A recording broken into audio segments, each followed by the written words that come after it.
بسم الله الرحمن الرحيم. يا أيها الذين آمنوا اتقوا الله حق تقاته ولا تموتن إلا وأنتم مسلمون واعتصموا بحبل الله جميعا ولا تفرقوا واذكروا نعمة الله عليكم إذ كنتم أعداء فألف بين قلوبكم فأصبحتم بنعمته إخوانا وكنتم على شفا حفرة من النار فأنقذكم منها. صدق الله العظيم وصدق رسوله النبي الكريم ونحن على ذلك من الشاهدين والشاكرين والحمد. بزرگان محترم، یہ سورہ آل عمران کی وہ آیتیں ہیں جن کو حافظ صاحب نے تراویح کے 90 رکعت میں تلاوت فرمائی. ان آیات میں اللہ تبارک و تعالی نے مسلمانوں کی باہمی قوت، مسلمانوں کی طاقت کے 2 اسباب بیان فرمائے. آج مسلمانوں کی کمزوری پورے عالم میں دیکھی جا رہی ہے. پورے عالم میں بین الاقوامی سطح پر مسلمان کمزور ہوتا چلا جا رہا ہے. اللہ تبارک و تعالی نے مسلمانوں کی تقویت، مسلمانوں کو طاقت کن چیزوں کی بنیاد پر ملے گی اسے ان آیتوں میں بیان فرمایا. ارشاد فرمایا کہ ایک چیز تقوی، دوسری چیز اللہ کی رسی کو مضبوطی سے تھامنا. تقوی کے سلسلے میں ارشاد فرمایا یا ایھا الذین آمنوا، اے ایمان والو، اتقوا اللہ حق تقاتی، اللہ سے ڈرو جیسا کہ اس سے ڈرنے کا حق ہے. وَلَا تَمُوتُنَّ إِلَّا وَأَنْتُمْ مُسْلِمُونَ، اور تم مسلمان ہونے کی حالت میں ہی مرنا. اللہ سے تقوی کسے کہتے ہیں، اللہ کا خوف کسے کہتے ہیں؟ تقوی عربی لفظ ہے جس کے 2 معنی ہیں. ایک ہے خوف کرنا اور ایک ہے بچنا. کل ملا کر کے یہ ہوا کہ اللہ سے اور اس کے عذاب سے ڈرتے ہوئے اپنے آپ کو اللہ کی نافرمانیوں سے اپنے آپ کو بچانا، اسے کہتے ہیں تقوی. اس کے 3 کیٹیگریاں ہیں، 3 درجات ہیں اس کے. پہلا ابتدائی درجہ، ادنا درجہ اس کا آدمی کا کفر اور شرک سے اپنے آپ کو بچانا. دوسرا درجہ جو اس سے اعلیٰ ہے اور یہی شریعت میں مطلوب ہے اور اسی کو عام طور پر تقوی کہا جاتا ہے، وہ یہ ہے کہ آدمی اللہ کی حرام کردہ چیزوں سے اپنے آپ کو بچائے، اللہ کے محرمات سے اور مشتبہات سے اپنے آپ کو بچائے. یہی مطلوب بھی ہے اور اسی کو تقوی کہتے ہیں. اور ایک تقوی کا اعلیٰ درجہ ہے جو انبیاء، صلحاء اور عارفین کا درجہ ہے. وہ یہ ہے کہ اللہ کے علاوہ کسی کا تصور اپنے دل میں نہ ہے. اللہ کی یاد سے اپنے دل کو معمور رکھ کے آدمی، یہ شان تو حضرات انبیاء کرام علیہ السلام، اولیاء اور صلحاء کی ہوتی ہے، عام آدمی کے بس کی بات نہیں ہے. تو یہ اسے کہتے ہیں تقوی. تو اللہ تبارک و تعالیٰ نے فرمایا کہ مسلمانوں کے اندر قوت اس وقت آئے گی جب کہ ان کے اندر تقوی ہو، اللہ کا خوف ہو. دوسری چیز جس کی وجہ سے مسلمانوں میں قوت پیدا ہوگی وہ ہے اللہ کی رسی کو مضبوطی سے تھامنا، باہمی اتحاد و اتفاق. فرمایا وَاعْتَصِمُوا بِحَبْلِ اللَّهِ جَمِيعًا، سب مل کر کے اللہ کی رسی کو مضبوطی سے تھام لو. اللہ کی رسی کیا ہے؟ شارحین اور مفسرین کہتے ہیں کتاب اللہ حبل ممدود من السماء الى الارض، اللہ کی کتاب ہی وہ اللہ کی رسی ہے جو آسمان سے زمین کی طرف پہنچائی گئی ہے. اس کی ابتدا آسمان سے ہوتی ہے، انتہا زمین پر ہو رہی ہے. ہم اسی کو مضبوطی سے تھامیں، اللہ کی کتاب کو مضبوطی سے تھامیں. وَاعْتَصِمُوا بِحَبْلِ اللَّهِ جَمِيعًا، آگے فرمایا وَلَا تَفَرَّقُوا، آپس میں اختلاف نہ کرو. وَاذْكُرُوا نِعْمَةَ اللَّهِ، اللہ کی نعمت کو یاد کرو. یہ ان آیات کا پس منظر، یہ آیتیں اس موقع پر نازل ہوئی جس موقع پر ایک مدینے میں ایک بوڑھا یہودی رہتا تھا جس کا نام بتلایا جا رہا ہے شاس ابن قیس. اس کے اندر مسلمانوں کی آپسی اتحاد و اتفاق، مسلمانوں کی باہمی اخوت اور ان کا برادرانہ رویہ، یہ اس سے دیکھا نہیں گیا۔ اس کے دل میں حسد پیدا ہوئی، اس کے دل میں حسد کی آگ لگی، اس نے حسد کیا، اس نے ایک نوجوان کو طے کیا کہ وہ نوجوان ان کے درمیان میں پھوٹ ڈالے۔ مسلمانوں میں دو جماعتیں اس وقت تھی، ایک وہ جماعت صحابہ کی جو مکے سے ہجرت کر کے مدینہ پہنچی ہوئی تھی، اور ایک وہ جماعت تھی جو مدینے میں رہتی تھی جن کو انصار کہا جاتا ہے، اور جو مکے سے آئے ان کو مہاجر کہا جاتا ہے۔ انصار جو تھے وہ دو قبیلوں کے لوگ تھے، ایک اوس اور ایک خزرج، یعنی پہلے یہ لوگ قبیلے اوس کے اور خزرج کے کہلائے، بعد میں اسلام لائے، پھر ان کا نام انصار کہلائے، انصار ان کا لقب دیا گیا، یہ انصار کہلائے، اللہ کے، اس کے رسول کے اور اللہ کے بندوں کے مددگار، ان کے معاون قرار دیے گئے۔ اب ان لوگوں میں بڑا اتفاق تھا، اس یہودی بوڑھے سے دیکھا نہیں گیا، اس نے ایک نوجوان کو مسلط کیا اور کہا کہ ان کے درمیان میں بڑی بڑی لڑائیاں ہوئی، آج محمد نے پتہ نہیں کیا منتر پڑا، ان لوگوں کو آپس میں جوڑ دیا، ان لوگوں میں ایسی اتحاد ہے، ان لوگوں میں ایسا اتفاق ہے، ہم سے دیکھا نہیں جا رہا ہے، اس لیے تم یہ کام کرنا کہ ان کے بڑوں کے جو اختلافات ہیں اسے ان کے درمیان میں جا کر کے بیان کرنا۔ چنانچہ ایک نوجوان اس کی باتوں میں آیا اور مسلمانوں میں انصار کے درمیان میں بیٹھ کر کے پرانے قصے بیان کرنا شروع کیا، اور ان کے درمیان میں جو لڑائیاں ہوئی اس کے اشعار پڑھنا شروع کیا۔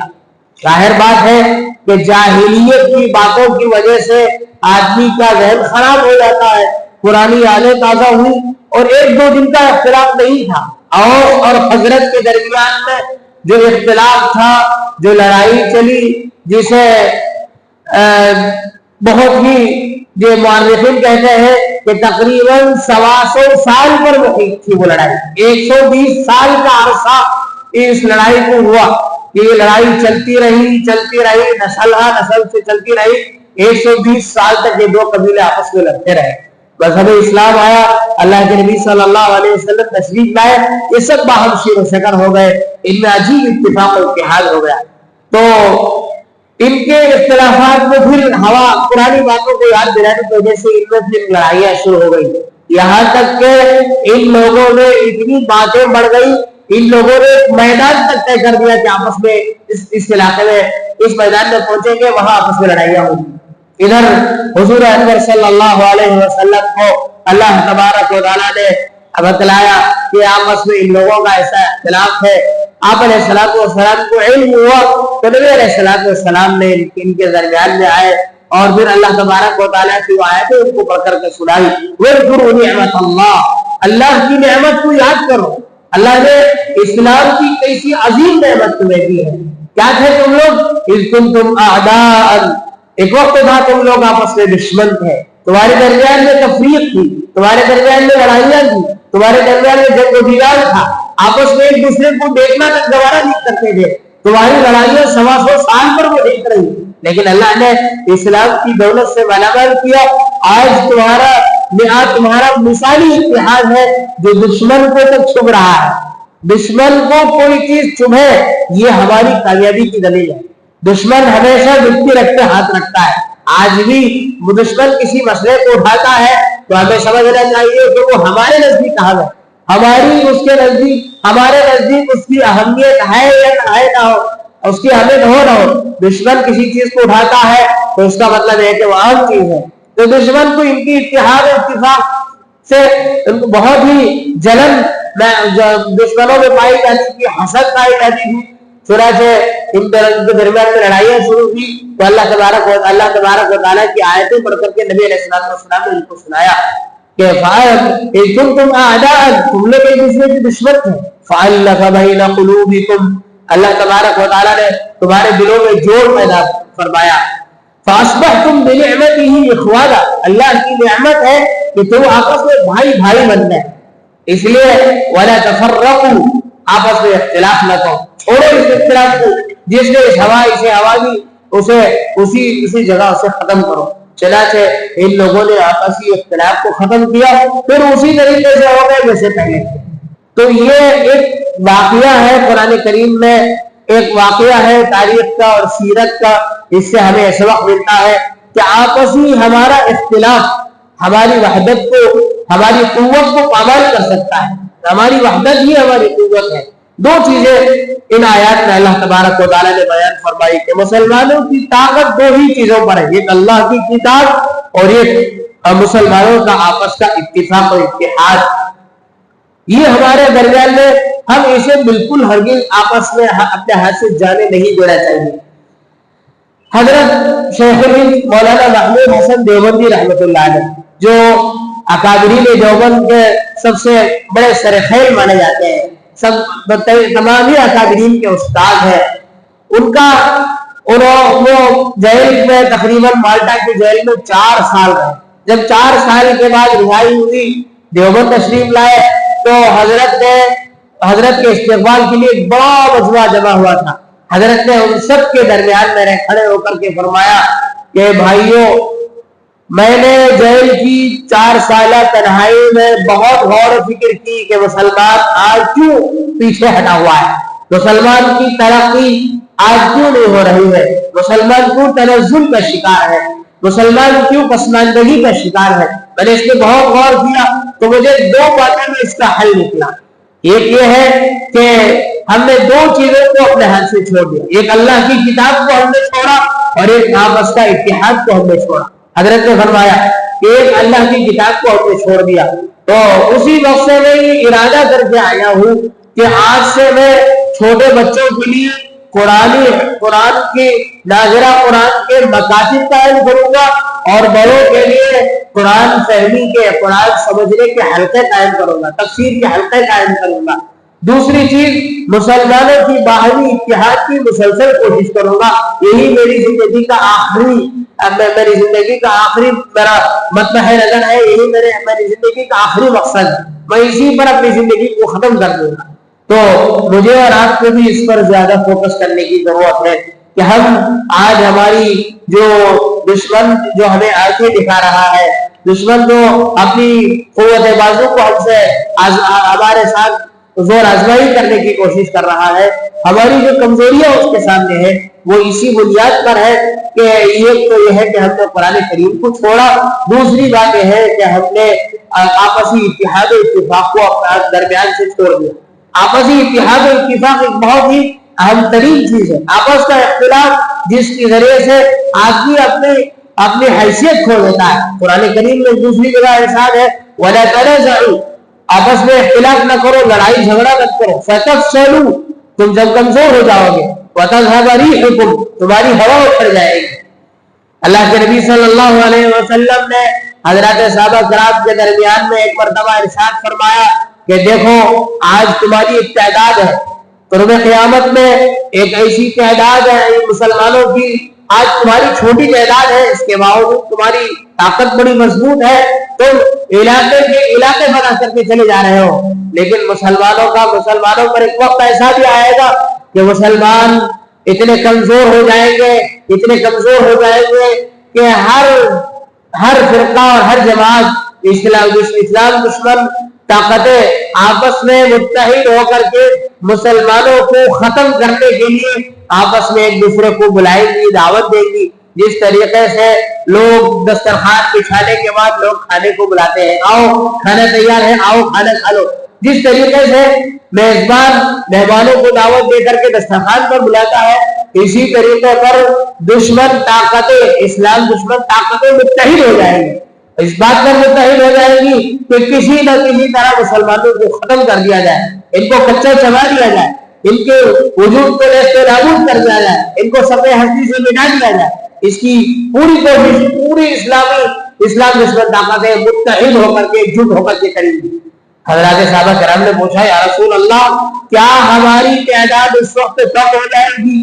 آپ نے فرمایا کہ نہیں، تمہاری مسلمانوں کی تعداد اس وقت اس سے بہت زیادہ رہے گی، وہ بڑی تعداد میں ہوگی۔ پھر صحابہ نے پوچھا پھر کیا وجہ ہے یا رسول اللہ، کیسے کمزور ہو جائیں گے؟ آپ نے فرمایا کہ ان کے اندر وحد ہوگا.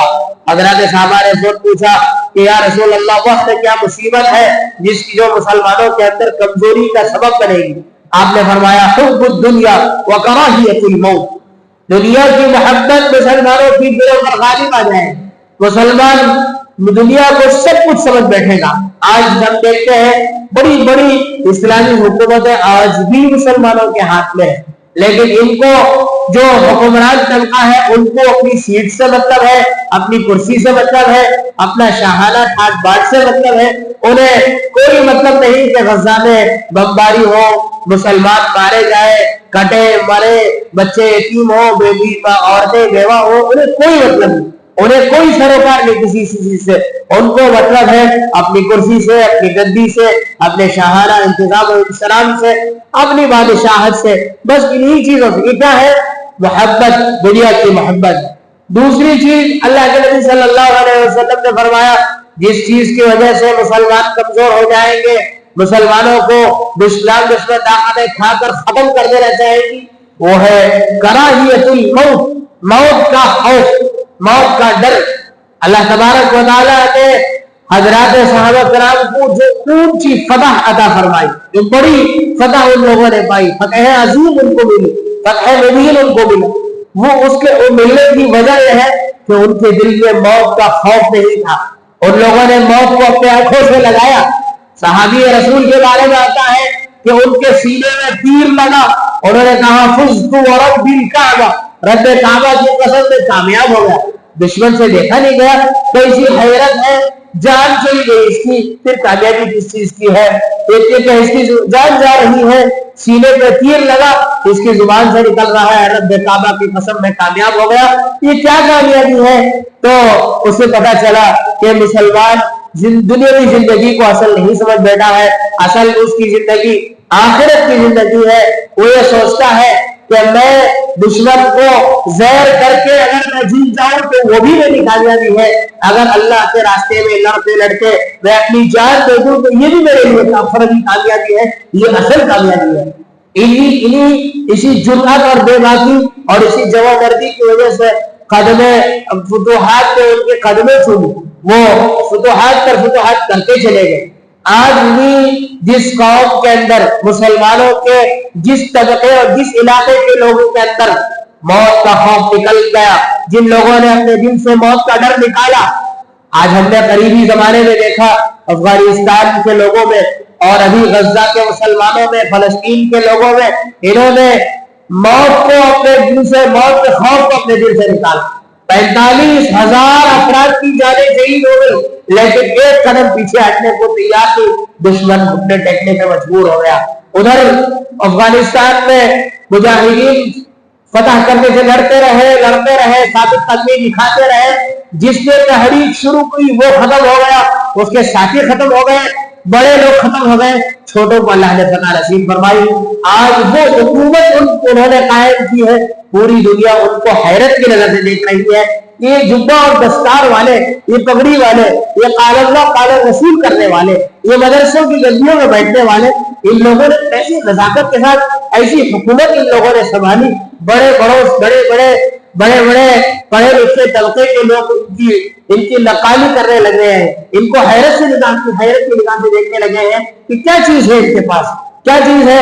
ان لوگوں نے ایک تو یہ ہے کہ جرأت کا مظاہرہ کیا، اور دوسرے یہ ہے کہ قرآن کے نظام کو اپنے ملک میں نافذ فرمائے.